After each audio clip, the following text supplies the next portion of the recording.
Welcome to the Buck Stops here, the official audio show of NotInHallOfFame.com, and I'm your host, Kirk Buchner, the Buck, the owner and operator of NotInHallOfFame.com, and of course the sister sites, the Fictitious Athlete Hall of Fame, Fictitious Rock and Roll Hall of Fame, and the United States Athletic Hall of Fame. I have come up with an idea that I've been wanting to do for a long time. Those of you who have been listening regularly to some of the shows that I do know that I'm kind of a disaffected WWE fan, or wrestling fan in general, but I'm also a music junkie. And I've always believed that the WWE and theme songs have done something kind of special in the world of pop culture. I really believe that. But I didn't want to do a show just by myself, so I found somebody who I've been talking to, or sort of like conversing with peripherally online. Now, Grace, in terms of the WWE Hall of Fame, has actually made a bit of a mark, and I'm going to talk to her about that. But she's also a music lover herself, so I thought between the two of us, herself being way younger than me, which is depressing, an American, and I'm a Canadian, we could come at this with two different points of view. So here we are, and I hope you sort of like this. This is going to be part one of a 10-part series where we're looking at the top 100 wrestling themes ever done in the WWE. Now, granted, again, it's my top 100. So I needed someone to sort of like say, hey, I agree with you, or hey, oh my God, what the hell were you thinking, Buchner? Well, that's what Grace is here for. So without further ado, let's start the show. Grace, I got to tell you, I'm really excited to do this. Before we go any further, may I tell everyone how I first became acquainted with you? Yeah, go ahead.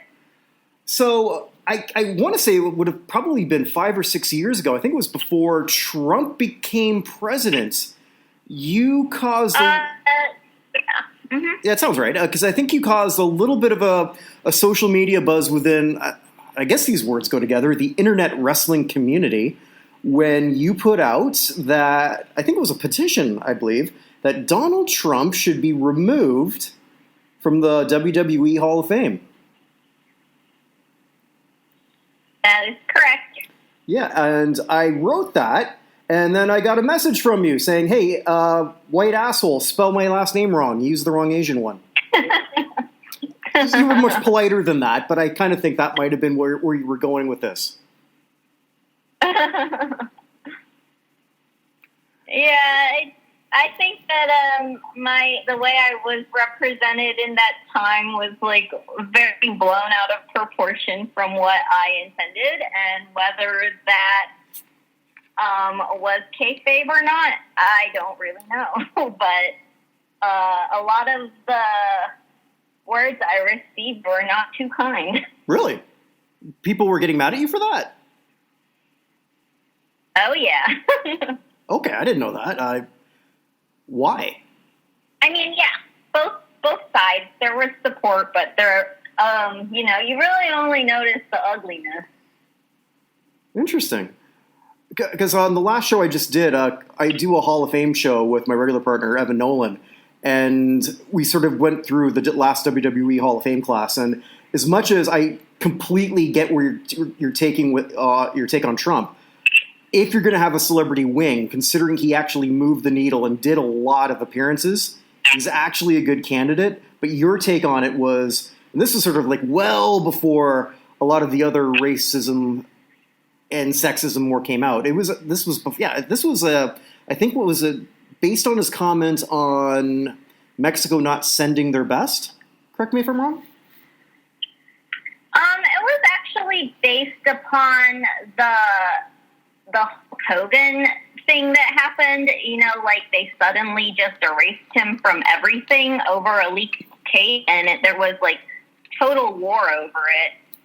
So my thinking was like, well, if that's the direction they're going in, like I can help them out a little and point out a couple more people that they could remove. Fair enough. That's what we're doing. No, actually, that makes a lot of sense. From what I understand, at WrestleMania, they softened the reception that Hogan got. Oh, did they? That's what I read. I'm not caught up on WrestleMania because I don't have Peacock yet, and I don't understand what that's about either. All I know is they're making a lot of money hand over fist, and yet they still released 10 people this week. Go figure. But that's neither here nor there. One thing that I've always sort of been fascinated about, and I think they've really dropped in the last few months, wrestling and theme songs have gone. I think they've just done it so well, so much better than any other company. Even in the Monday Night Wars, WCW might have been kicking their ass in the ratings, but most of the wrestlers had shitty theme songs. Yeah. And the WWF had that right. Now, from what I understand, I just learned this in doing a bit of research here. Their in-house group now, I think, is no longer with them, which might explain why a lot of the new themes are kind of crappy. So I don't even know who's writing it for them now. Oh. So I didn't hear about that. I just learned it myself. Apparently that happens a few months before. So the pair, collectively known as CFOs, with the $, because that's how you young hip people do it. Are not, or I think they broke up. So I don't quite know what their current standing is with music and entrance musics, but I will also argue that had it not been for that, you wouldn't see boxers come out with music. You probably wouldn't see baseball players do their little walk-up sound. Oh, you think? I don't know. I think it's possible. I think that was the first domino to get there. Ah, that's an interesting take I haven't ever really thought about before. Yeah, so it's just something that possibly could be. Wrestling themes sometimes are even used in sports venues. During the last Nashville Predators run, they were using Shinsuke Nakamura's theme quite a bit. Finn Balor's theme. I know in Patriots games they use the Ultimate Warrior theme. Yeah, I've heard the Cena theme. I think it's Josh Reddick's walk-up in baseball. Actually, and there's an Angel right now using Like a Virgin. I have to find out why he's doing this. I think Hansel Robles, the closer, was doing Undertaker theme too for a bit. I don't know if he still is. See, that I could see. That's a pretty good one to use. Now, Like a Virgin, he must have lost a bet. Had to. I can't see why anyone would say at the start of the year, okay, so what's going to be your walk-up music for the year? Like a Virgin. What's the conversation that takes place? That had to be a bet. Had to be. I'm going to find that out by next week or when we do this next time. Yeah. So I've put together a list of 100 of my favorites. So to be fair to everyone listening, Grace doesn't know who the top 100 is until I send them to her. This is just my 100. It's subjective. It's a musical list. It's supposed to be subjective. Grace, you sent me some notes. I already know that some of these, you totally disagree with me. I don't know what your thoughts are yet, but I'm excited to hear them. I don't have a lot of thoughts. I'm Canadian, which means I drunk a lot. So sometimes I drink during these shows. This might be one of my few sober ones. So, well, I was just going to say, I will totally crack one open now if you want to. Done. Okay. All right, beauty. So while we're doing that, so I'll just walk through everyone. We're going to count down from 100 to 91 today, going backwards. Sit back, have some fun. You might learn something before it's done. That used to be the old intro from before your time, Fat Albert and the Cosby Kids. I don't know if we can still do quotes for Bill Cosby, but I don't know. It was part of my youth. Yeah. That's a hard cartoon. Just barely. It's a hard cartoon to watch, especially when everything was a moral lesson. And now you're getting moral lessons from Cosby. But again, I'm the king of the bad tangents. You'll have to keep me on track. All right. First thing first.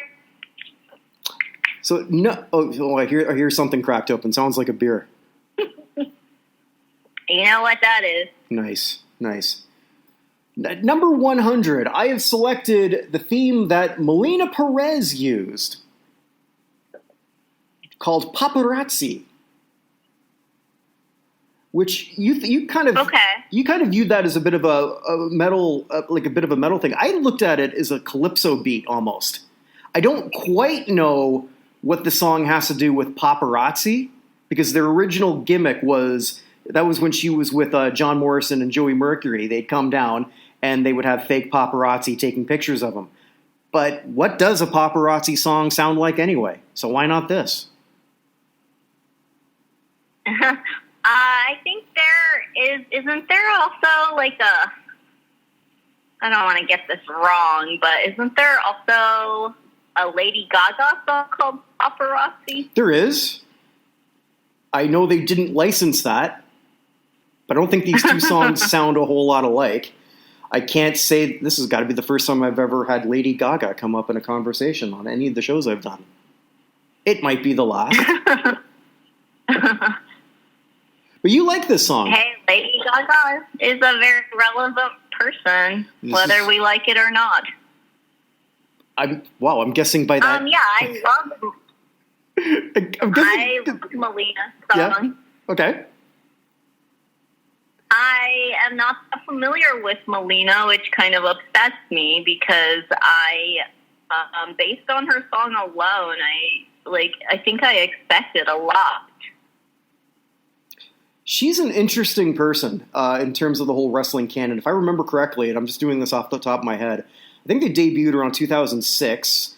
They split Morrison and Melina away, who were a real-life couple. Did you ever hear the story how, while they were dating, she slept with Batista? No. Which he... But I think that was known to happen a lot, the interchanging of partners. Yeah, but they were still a couple, and all right.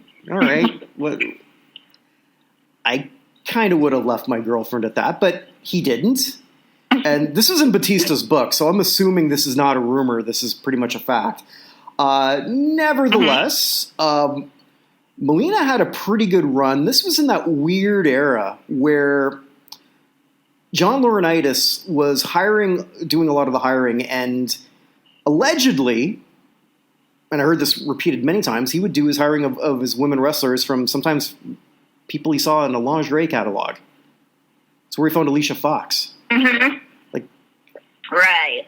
But Melina's not one of those. She did wrestle before. I thought she wasn't a bad wrestler, and I think the theme does reasonably well. And at age 40, she's still wrestling. She was actually, right before the pandemic hit, Barbados had, somebody, where I'm living now, someone tried to put together a wrestling show, and she was actually here wrestling, what's his name's wife? Drake Maverick's wife. I didn't go, but... Mm-hmm. So she's still doing it. She could still make a comeback. Mm-hmm. Yeah. I wish I had known more about her. So with your fandom, so you started watching in the early 90s. Did it sort of like go up and down all over the place, like depending on... Yeah, extremely. It's hard to watch or absorb as much as I would like growing up because there was no way my parents would ever get me a pay-per-view. Oh, okay. So, I started out a very big fan when I was like 5 years old because, they really sold that code and stuff to us. Me and my older brother were super into it, but as like siblings feud over like ownership of stuff, he kind of said, WWF is my thing. You go get your own. So then I kind of slid into WCW after that. Okay. Their action figures were not as good. No, they were not. I actually remember that. Yeah.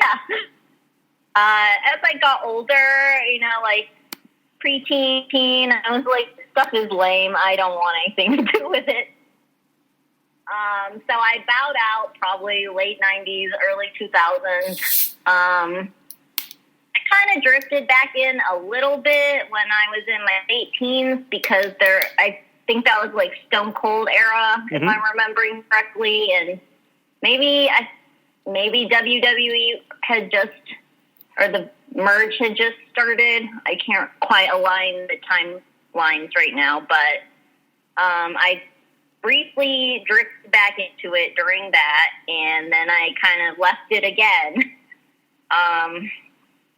And then I didn't go back again until maybe a year before they launched the network. So that maybe, was that like 2012 or 2013, I want to say.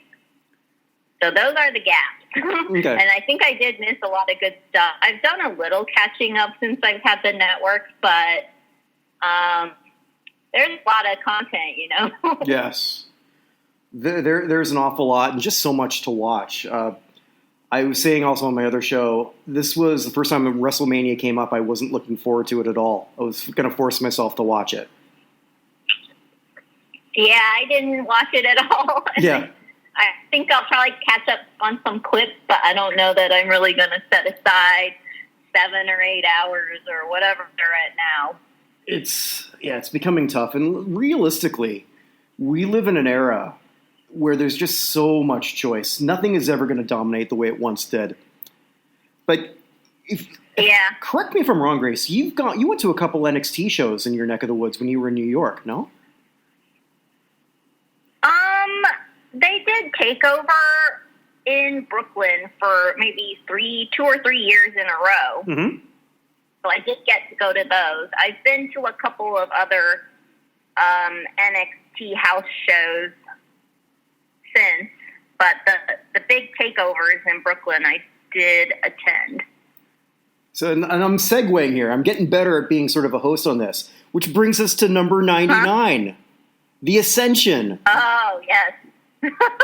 Rebellion. And when you sent me a note, it's like, yeah, I totally agree with you on this one. Because I think we... Oh, that it's awful. Well, I don't know. I think the song's fine. I think they're awful.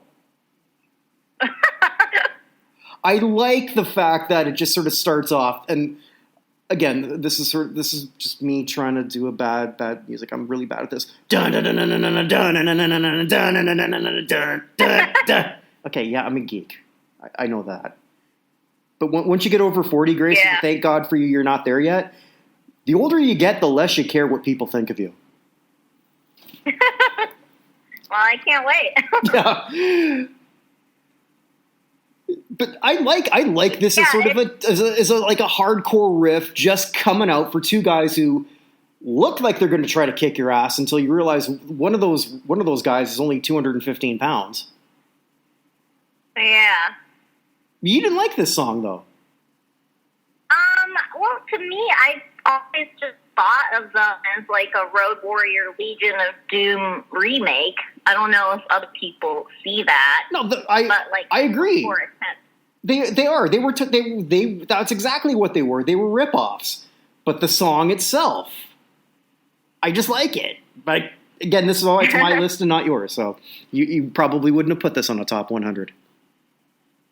Yeah, but do you not feel the song is a bit try-hard? Like, they introduced this, like, duo that nobody is impressed by, and then they're like, well, if we slap this really hype, like, hardcore song on it, then that'll help. But it doesn't help.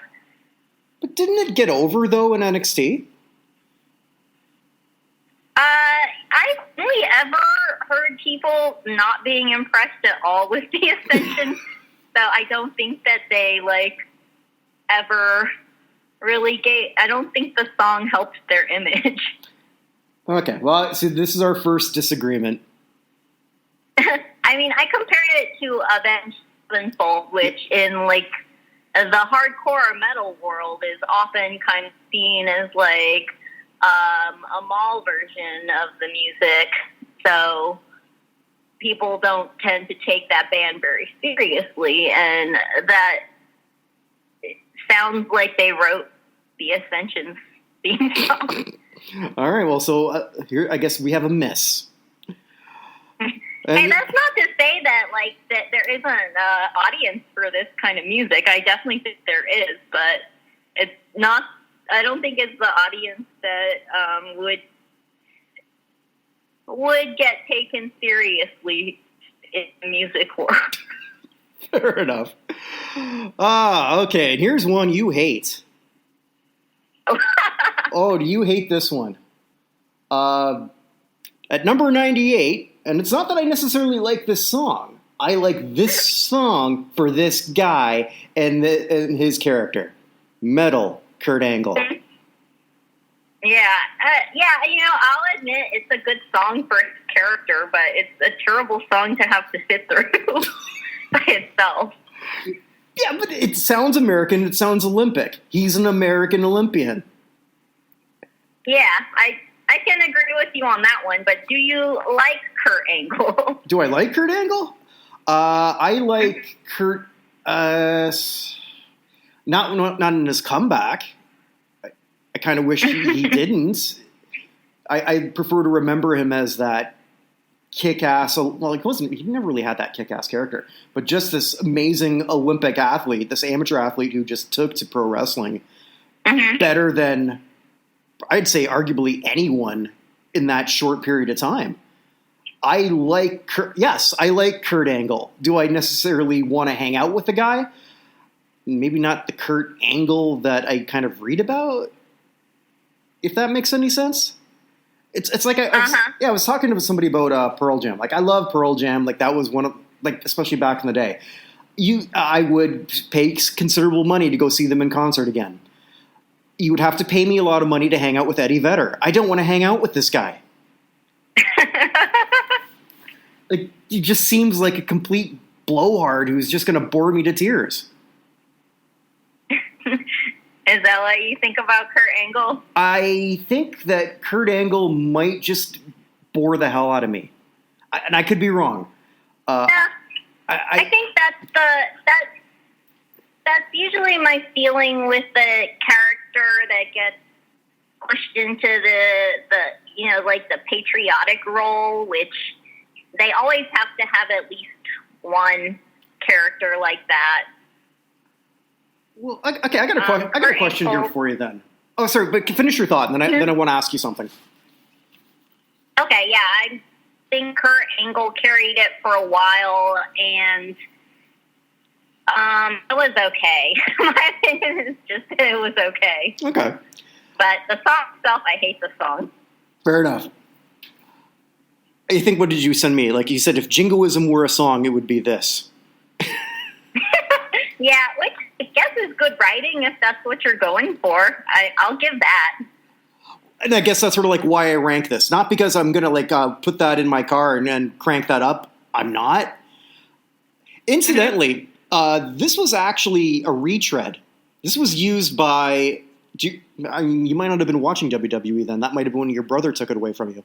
The Patriot had that first. Oh, the same song? Yeah, the same exact song. So when they signed a guy named Del Wilkes as the Patriot, which is just the way it sounds for those who might not be familiar with him, he was an American Patriot, a masked wrestler wearing all the red, white, and blue. Uh-huh. And that was his theme. And then he got seriously hurt, so he was out after 6 months.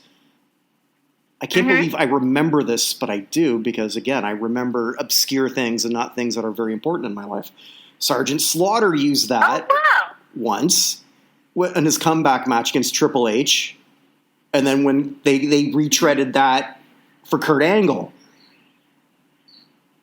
But it just works for Angle. Oh, I just pulled him up on my computer, and is that a luchador mask he's wearing? Is that a what? It looks like he wears this, luchador mask. Well, he always did wear a mask, but the weird thing is, too, in the first couple intros, like the vignettes they did to promote him, he would just be, in the field, because he played football in either South Carolina or Clemson, I don't remember which. And then he would sort of, look back at the camera without his mask, so you could see what he actually looked like. Mm-hmm. So sort of an interesting thing. But here's what I wanted to ask you. Do you think now, because the climate in the world has changed completely in just the last few years, let alone the last 25 years, and right now I don't think they've got an all-American flag-waving Patriot type character. And when I say Patriot, I don't mean the Patriot, but I mean... Who was the last? Was it Jack Swagger? And we are going to be talking about Jack Swagger eventually, yes. But yeah, I would say I think you're right. Can a USA loving babyface like a Hacksaw Duggan or anything like that work in today's political climate? What do you think? Possibly. I mean, I kind of think of Cena in that light, but Cena is like I think that Swagger was kind of like a cheeky character. Like, I don't think he was the same All-American as like Hogan or this Patriot person. Well, they were trying, Kurt Angle. But they were trying though with like almost this. I don't want to say alt-right, but I don't know that even when they debuted the Swagger character, there was even that term yet. But now, I don't think so. Yeah, now if you've got someone who's going to like be draped in the red, white, and blue, and they tried that Antifa character group with Retribution, which seems like that was a complete disaster. I just don't know that we could ever see something like that fly. Only as a villain, I think now. I'm interested to see it. As long as Vince is there, they're never going to try that. I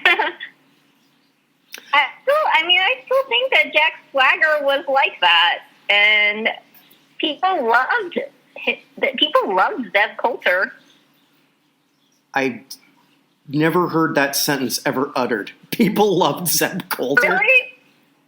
Maybe it's just because I was like watching with New York crew mostly in that time. But like we saw this all as completely satirical, and we thought it was great. Okay. All right. Actually, we'll save some of that later because I do love that Patriot song. I do. I think it hits what it's trying to do. But moving on, at number 97, Chavito Ardiente. As you can tell, I have no Spanish flair for that. Chavo Guerrero Jr. song. We both like this one. Yeah, I don't think I said much because I like Chavo. I like anything that Chavo does. I like this song. It's really fun. It makes me think of him. Okay. It is sort of pretty good. The thing with Chavo Jr., actually, his dad, did you ever see Classic? See what? You ever see his dad, Chavo Sr.? Okay. Yeah, I actually wrote his autobiography, which hopefully will come out soon. Oh. So I got to be friends with his dad, who since passed away. And so I have talked to Junior a few times. It is a pretty good little song for him. I always wondered, how do I put this? Sometimes it always felt like his character went like back and forth with embracing his Mexican roots. Mm-hmm. Does that make any sense? Yeah, it does. Because it always depended really on what he did. Like his inflection is not much different than mine.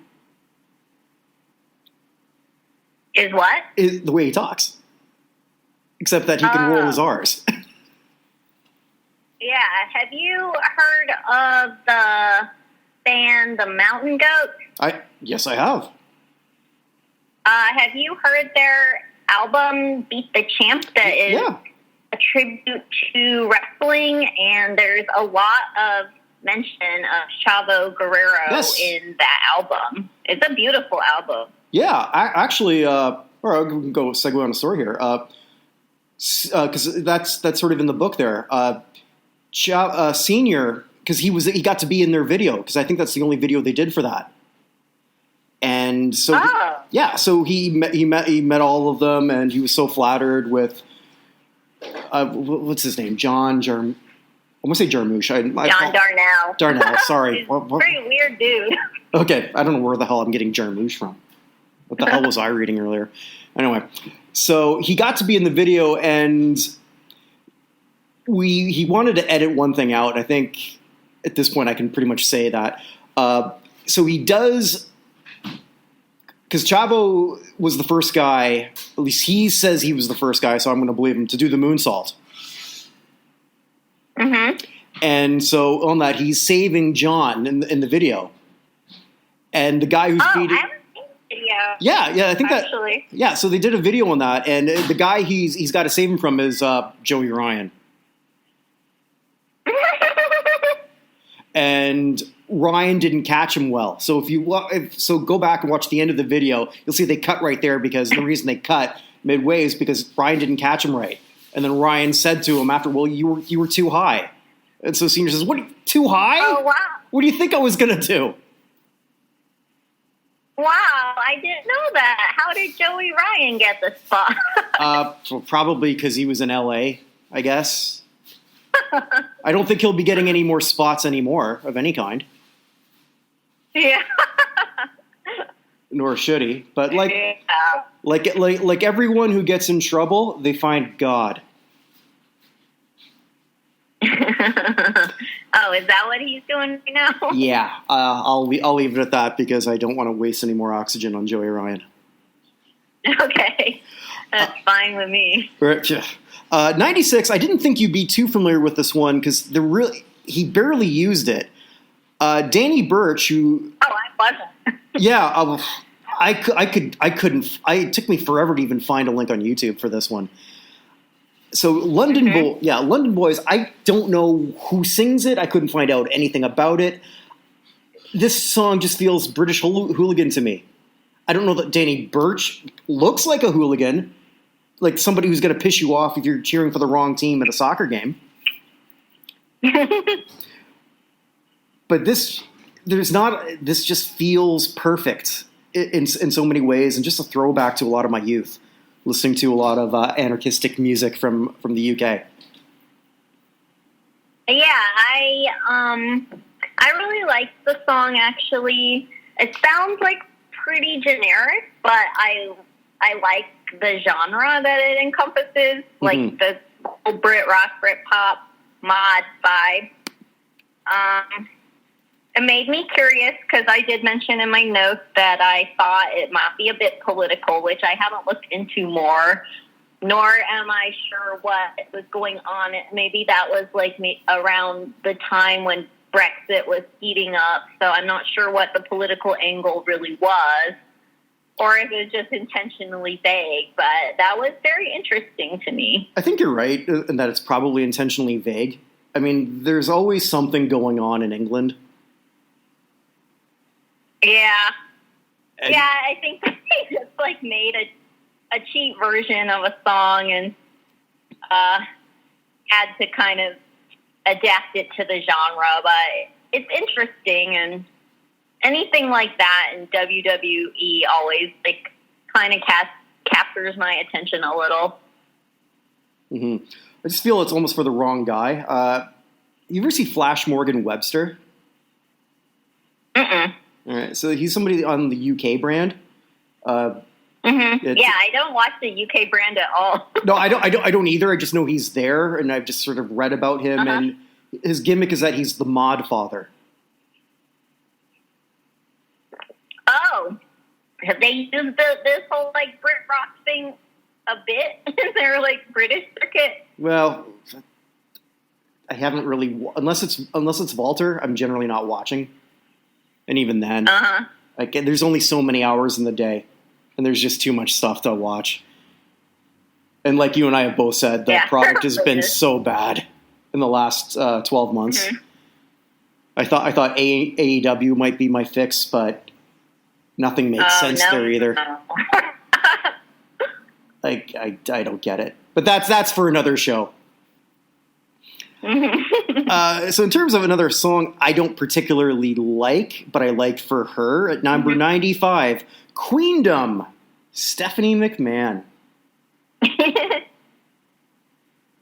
Yeah, I have loved this song for her the whole time. I think it's so perfect. I mean, I don't have any particular feelings about the song on its own, but for her, it's just completely perfect. You know, it kind of is. I think there was a time when, you remember Billy Kidman? Billy, yeah, I do. Okay, so Kidman was friends, I imagine still is, with Conan, Rey Mysterio, Psychosis, like a lot of the Mexican crew, and so Kidman was like into a lot of the hardcore rap and stuff like that, and Hispanic rap and rap. So when he came into WWE, eventually he got a theme that sort of sounded like a rough DMX. The only problem is Billy Kidman still looked like Billy Kidman. It's like where it's still like one of my closest friends is Jamaican Canadian, and then if I know, and he's always amazed that I know everything that NWA ever did or Wu-Tang. It's like, because he'll look at me and like, I'm a very conservative looking guy. I just look this way. Kidman's the same thing. Kidman knows all that stuff, but Kidman doesn't look like he does. Whereas Whereas I always thought if you fast forward years later, so here you have Stephanie who's 40, so it still fits on the age and it's got the swagger. And the note you sent me where it's like a teen's interpretation of grown up clothes, I kind of like that because she wears like blazers and chokers, and I think of like when I was in 7th grade and I was trying to look older, that's exactly what I wore, blazers and chokers.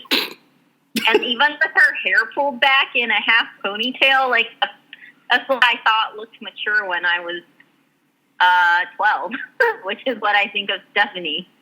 Yeah, this sounds like the type of music that she would listen to.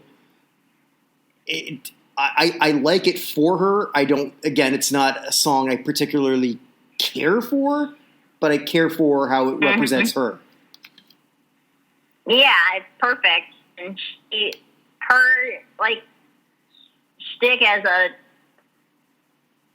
a really bratty 12-year-old in an adult body is really great. That's like how I think of her. Now you got me. Now I have to rewatch 13 Going on 30. Although I don't know how I can watch that movie without Mark Ruffalo sort of like giving me a lecture on something. But that's Anywho. Did you hate this one? Number 94. Sheamus. Not the song he's using now. Written in My Face, but as a lot of fans call it, the Lobster Head song. Because the first verse, it's a shame that they lobster head. But I guess I meant lost their head. I just thought this is really Irish, but you hate this guy. Well, it's the same reason I didn't like the Kurt Angle. I mean, it works for Sheamus, definitely, but, it's so hokey. Wow. I just thought, I guess we're so different. I just sort of like this whole Irish rock thing he sort of like got going here. If you're going to look super Irish, you might as well have something that sounds Irish. Yeah, but these characters that are their main dimension is that they're from a certain country. I don't know that has ever worked that well for WWE. That's true. Rusev was a flop. Rusev, when they came out in the tank at WrestleMania, come on, Grace, that was awesome. Now he's in AEW, and I thought, okay, they signed this guy. They can't possibly screw it up. And they say, okay, what do you want to do? Well, I like video games. Okay. Yeah. You're a 300-pound guy who can kick everyone's ass easily because most of them are less than 200 pounds. And your shtick is that you like video games? I get that you like video games, but dude. Anyway, sorry. Yeah, I mean, it's contrived and doesn't give them any room for growth because, look, they branded Rusev and Lana as Russians, and then that fell apart so quickly, and it just kind of hit a wall with it, and then it's like you have to undo it slowly, and there's just like a lot of plot holes as a result. So I'm just not a fan of like this person is from this country and that's their thing and that's all they got going for them. There's no possible highway that you can navigate in the WWE without potholes and plot holes. It is a mess. But okay, this one you liked a lot. Number 93, MVP. I'm coming. Yeah, I did really like that. As a song on its own, I thought it had a lot of layers actually, and it was like well written, cohesive song. It's another interesting. He's definitely a very interesting individual.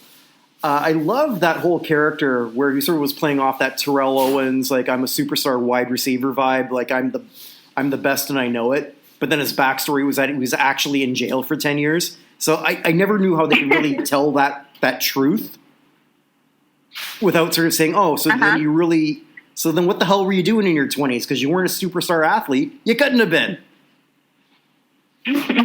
But, you know, all characters evolve. So I don't quite know what you do with it. This one you liked a lot. Instrumentals are often hard, I think, but number 92, Fight, Kevin Owens. You've got a lot of opinions on this. I've always had a lot of opinions on Kevin Owens, so that one was like an easy one for me. I think Kevin Owens was a character that the WWE didn't ruin. I think that, well, I mean, eventually they would, but initially I was like, I like this. I love where they're going with this. It's sort of weird. I was looking at I don't know how I even stumbled across this last week, because I was just a YouTube rabbit hole. Oh, I remember why. I was looking at Kevin Owens versus El Generico, Sami Zayn. Kevin Owens without a beard. Sheesh. Uh-oh. Yeah, he's the toughest guy that you're going to see in a bar, but without that beard, there's... Oh, God, I looked it up. Ooh. Yeah, the babyface thing that he's got going, it doesn't... Like, and I'm not using babyface in the wrestling term. I mean the actual babyface that he's got. Yeah. But, it's shocking to see, but I think it adds to the complexity. I've always thought of him as a very complex character, not even just in the show, but in real life, too. Interesting. Well, hopefully they don't sort of screw him up. Yeah, he's like, they want him to be this, like, ruthless, tough guy, but I've always thought there's another layer to him. There's a person of very, like, strict moral code, and then there's also kind of a soft family guy under there, which has been represented in, like, a lot of his, both, like, on the show and off the show representation. Mm-hmm. Which is also sort and the song itself. Mm-hmm.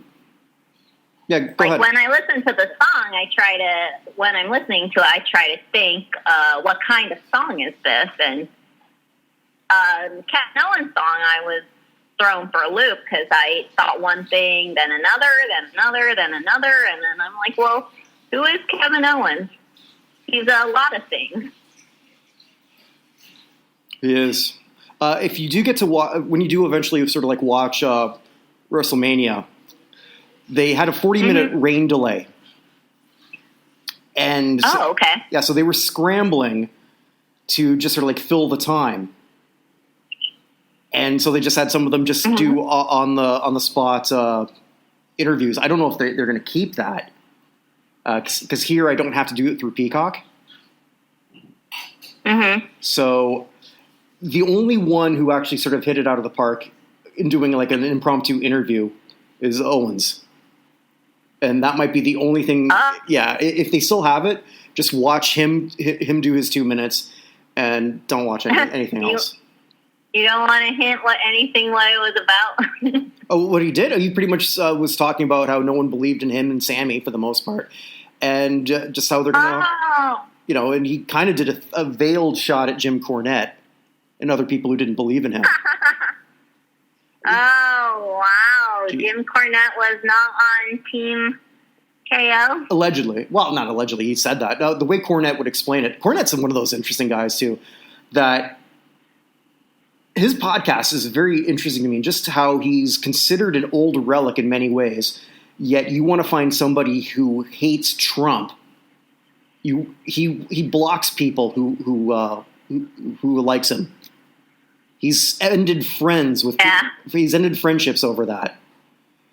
Uh-huh. I mean, which is again sort of like why this whole AEW thing, where everything's all inclusive, yet Jericho's donated $50,000 to Trump. The Young Bucks have been the Young Bucks were part of the birther thing on Obama. It's a very strange group. But maybe that's sort of the whole point. You be friends with who you're friends with. And maybe politics shouldn't matter. But then it does. And then it doesn't. Well, and with WWE, it is a bit different because Vince has a stake in everything. That's true. It's kind of hard to separate that when you're watching and, do have the awareness of Vince's work in the political sphere. That's true. Also with his wife, who did have, I think, a lower cabinet position. I don't know what it was under Trump. Something like housing or something. I don't remember. Yeah, it was I don't remember either. Yeah, my mayor is Kane, right? Mayor Kane. I know you don't like that guy. I like that guy, though. Kane? Yeah. As a wrestler or a mayor? Well, okay, I can't comment on him as a mayor. I as a person, I just seem to really like this guy. Late career Kane is not great. I was not a fan. Well, there's a lot. Mayor Kane, mostly not a fan. Well, that's your neck of the woods now, right? Kane. Because you're in Knoxville, but you were in New York, but you're from Knoxville originally, so you're there and back again, or something like that. Yeah. Mm-hmm. Okay. Mayor Kane. Well, at least your mayor can beat up most mayors, so there's that. Yeah, he probably won't, though. Probably not. The last one... We got nothing good out of it. So the last one on this is, again, another obscure one. I think it only lasted a few months because of Road Dogg's substance issues. So at the tail... Yeah, I actually hadn't heard it before. Yeah, so this would have been right... The Degeneration X was done. They didn't know what to do with Road Dogg, and then they signed Ron Killings for the first time. God, this would have been 2000, and the guy looks the same. How does Ron Killings not age? It is completely insane how he's 47, looks the same, is still ripped, can still go. But this he's 47? Yeah, I think I could be off on that, but I don't think. Oh, wow, he's actually 49. Okay, 49. It's wow. Yeah, it's either he made a deal with the devil, or he's just got the best set of genetics that could possibly exist, and he's found a role as a comedy wrestler, and he doesn't have to wrestle much, and he doesn't get hurt. Good on him. Yeah. So this was this weird... Wow. I could be wrong, but I think this might be one of the first attempts at sort of rap metal that the WWE ever tried to do. Road Dogg doesn't complete... Obviously, he's the lesser talented of the two when it comes to rapping, but he could. Mm-hmm. And this was right before their TNA 3 Live Crew bit. Uh-huh.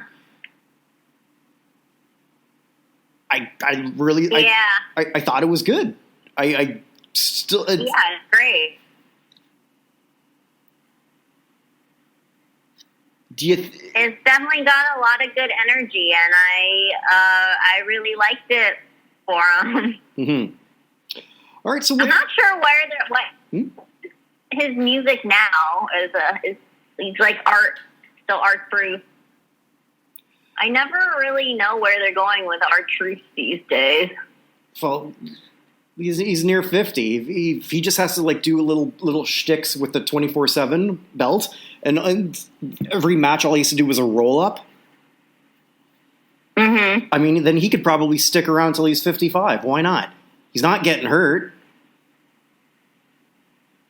Yeah. And he still, again, looks 15, 20 years younger than he is. Mm-hmm. It's crazy. So any final thoughts on this list? Because this is this is our first 10. We might be doing another 10 if you want to do this again. Yeah, it's fun. Yeah, I do have one final thought, which is that I always wondered why they didn't do more with R-Truth in the recent past, and now I figure it's because he's a lot older than I thought. I guess when you're 49 at that point, there's only so much you can really do, and when you've presented him as a mid to lower card guy for so long, yeah, well, that's someone I would like to see have their moment. Mm-hmm. But then look at Lashley. He's, 44? Yeah, a lot of WWE really likes running people into age, and it's definitely like a late age career start thing. Like, I realize a lot of people don't even make it big until they're well past 30, which is like the opposite of any other professional sport, where once you hit 30, you're like kind of low value. That's very true. That's very true. Here it's like, start when you're 45. You'll have a promising career. So I've always said, like, okay, my like backup career when I'm in my 40s, maybe I'll be wrestling. I don't know. Could be. I'll see you at the Performance Center. Hey, you can keep that as your backup career too. No. I definitely cannot. I might be R-Truth's age, but I do not have his ability in the least, in any capacity. So this is well, hey, have you? Go ahead. Have you seen Isolation Wrestling? No, what's that? Oh, Jim Cornette hates it, but it's popped up during the pandemic. It's wrestling without wrestling. Then how do they wrestle? Well, they don't wrestle. They just do everything else. You know, the shticks, the entrances, the feuds, just no actual wrestling. It sounds like a South Park episode. Didn't they do the same thing? It's real. Why not? Why not? And then at least there's not a bunch of people jumping on, like waiting for someone to dive on top of them after standing there for 10 minutes. Yeah.